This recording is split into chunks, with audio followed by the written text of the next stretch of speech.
aren't many things that can be called the greatest of all time, but I think many of us can agree that the mystery of the Loch Ness Monster is one of the greatest unknowns of all time. Having been part of our dialogue in history since the late 1800s, Loch Ness and the possibility of a creature living there from the prehistoric age has been the obsession of many and the inspiration for stories, books, movies, and more. The search never ends for the monster, and in this episode of Mythteries, we're delving into the dark and murky waters in search of Nessie. The story of the Loch Ness Monster, or at least appearances of a creature in Loch Ness, have been around for centuries. One of the earliest reports of the creature was in the 600s with St. Columba encountering a beast on the River Ness. When the creature threatened to attack one of his helpers, Columba used the power of his faith to stop the beast from attacking. The story goes his prayers and calling down the power of the Lord caused the beast to retreat back into the water. In the late 1800s, various reports were made, with some of these actually stating the creature was up on the land near the water. In 1933, George Spicer and his wife saw the creature crossing the road. What they described, as did the other witnesses, was a long-bodied creature with an equally long neck. It wobbled along as though the land wasn't its regular habitat. It was after the Spicer sighting that monster sightings really started to ramp up throughout the 30s and continuing on. It was during this time that the surgeon's photograph was taken, probably one of the most famous cryptid images of all time, next to the Bigfoot video of the creature walking. While the photo caused a sensation, it has since been labeled a hoax and was in fact a bit of revenge at another hoax being exposed. Marmaduke Wetherell, perhaps the greatest name ever, had been hired back in the 30s to find evidence of the monster's existence. Wetherell faked footprints on the shore, which turned out to be hippopotamus footprints, which the Daily Mail quickly discredited. They also quickly discredited Wetherell. Working with his son-in-law, Wetherell used a toy submarine and some other materials to create the photograph. The photo kept people under its spell for years, until in 1975, the Sunday Telegraph wrote an article about it, which resurfaced again in 1999. The loch is a fairly dark bit of water, and the advent of sonar is added to the tools cryptozoologists and cryptid hunters are trying to use to prove the existence of Nessie. In the mid-1950s, readings were taken of the loch by a fishing boat that showed a large object that stayed with the vessel at a depth of nearly 500 feet. In the 1960s, there were various schools which went to study the loch, but their findings, again, were inconclusive, but still managed to find some large, mysterious forms moving underwater. In 1975, Boston's Academy of Applied Science, using a combination of sonar and underwater photography, took an image of what appeared to be a plesiosaur flipper. Nessie had by this point long been theorized to be a dinosaur-type creature. This would be quite the feat considering that the plesiosaur had been extinct for millions of years. But the image and the glimpses of the creatures that had been reported seemingly matched the dinosaur's description. More expeditions headed to the loch using sonar and other devices in order to find true evidence of the creature, but continued to never be able to obtain undeniable proof of Nessie's existence. Over the years, other theories have evolved as to what exactly Nessie is.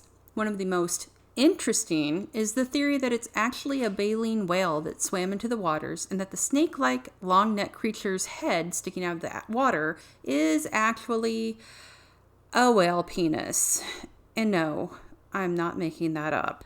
Loch Ness and its most famous resident have moved on from Scotland out into the world of pop culture thanks to the seemingly never-ending interest that the mystery of the monster has created, thanks to the numerous encounters over the years that have been reported. The possibility of what it could be is a seed that's planted plots and ideas in places you'd never expect. In 1970, director Billy Wilder gave us a glimpse into the private life of Sherlock Holmes. The film focused on Holmes's relationship with a female spy, and didn't veer away from Holmes's drug addiction either. The film, which took place in 1887, also happened to include a mystery plot where Holmes's brother Mycroft, played by Sir Christopher Lee, the only man who has played Mycroft Holmes and Henry Baskerville on film along as Sherlock Holmes, is building a submarine, which is actually being disguised as the Loch Ness Monster, to keep the truth of this secret from spies looking to steal the plans for Germany. Prior to Holmes's encounter, the monster is part of a fantastical film, The Seven Faces of Dr. Lau. In the film, when the creature is exposed out of water, it grows to a massive size and has to be shrunk down again using rainwater. If you've never seen this film starring Tony Randall as all the different faces of the Doctor, you should really remedy that. In 2004, Scooby-Doo and the Gang crossed paths with the monster in the feature-length animated direct-to-DVD entry, Scooby-Doo and the Loch Ness Monster. This film featured Casey Kasem as Shaggy and Frank Welker, who was the voice of Scooby, and Fred as the monster. Sheena Easton also starred as cryptozoologist Fiona Pembroke. One of the more interesting entries in Loch Ness Monster-based films is the mockumentary Incident at Loch Ness, which was made by Werner Herzog and Zach Penn. Before the film began shooting, many thought it was an actual documentary Herzog was shooting about the legend. As it turns out, it was a scripted fake documentary which Zach Penn designed the outline for and storyline with Herzog. Penn also directed the film. The movie is actually one of the more believable faux docs, with Herzog and everyone involved playing themselves. It features Nessie attacking the crew, including Herzog, and some of the characters falling victim to the creature. The movie seems to play with the belief of the monster and also the numerous fake stories about run-ins with the creature by making a fake documentary about looking for the monster that also includes a subplot about the filmmakers faking a monster for the film. While the movie was written with a bit of a script, a lot of the dialogue and actions involved were improvised. Leave it to Werner Herzog to create a multi-leveled found footage flick. Of course, the Sci-Fi Channel jumped into the made-for-sci-fi waters with Loch Ness Terror in 2008, with Brian Krause as a cryptozoologist who survives an attack by Nessie that kills his father. Apparently, in this story, Nessie likes to move around quite a lot, as 30 years later, he runs into her on Lake Superior. Nessie is a killer plesiosaur with babies, and they like to eat people. Probably one of the more well-known and bigger budgeted films to focus on the Loch Ness legend is The Water Horse, Legend of the Deep. The film was based off the book The Water Horse by Dick King-Smith and had special effects by the fantastic team at Weta Workshop who worked on the Lord of the Rings films. Featuring a stellar cast including Brian Cox, Emily Watson, and David Morrissey, the story takes place predominantly in 1942 as World War II rages on. Angus, a young boy, discovers an egg which hatches the water horse. The creature, named Crusoe, is befriended by the boy and eventually grows too large to stay hidden. While filming was predominantly in New Zealand, they did in fact shoot in Scotland because they sort of had to. Shot with a budget of $40 million, it did well at the box office, garnering $104 million. That amount is far more than the $350, which is the number the Loch Ness Monster had asked Chef's parents to pay for Girl Scout cookies in the South Park episode The Succubus. It's one of the more quoted episodes of that show. This wasn't the first animated series, though, that featured a story about Nessie. In fact, in 1994, Happiness, The Secret of the Loch, was a series that featured numerous sea creatures who lived underground. It was very colorful, with each of the Nessies having their own traits such as cuteness, darkness, loudness.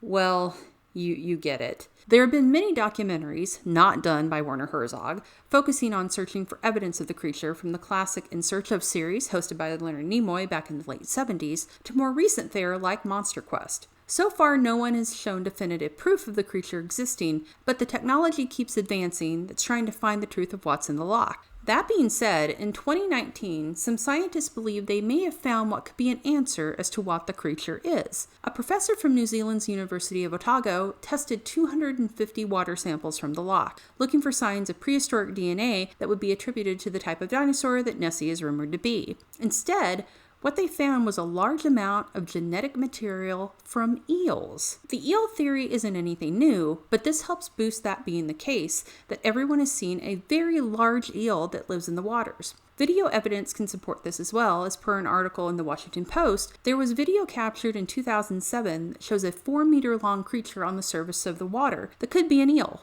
a very big one. At this point, though, it's still only a theory, with nothing yet definitive about what it is that's living in and around Loch Ness. All we do know is that the official registry of sightings for the loch has thousands of entries now, and they go back as far as 565 AD. That means whatever is there is very old or has a lot of family. Either way, I honestly hope we never learn the truth. The enduring appeal of the story of Loch Ness is the mystery. There's something there. With the number of similar sightings over the years, that evidence leads us to that. But the search for the creature has become as big a story as the monster itself. Loch Ness and Nessie herself have given us the gift of the unknown for centuries. It's a little bit of magic in the darkness, swimming beneath our feet, and every so often, it peeks its head out to say hello. Thank you for watching our show. If you like what you see, please subscribe to our Joe Blow Videos channel. Tell your friends who like this sort of content and turn on the bell to receive notifications for all of our latest videos. We're an independent company and we appreciate all of your support.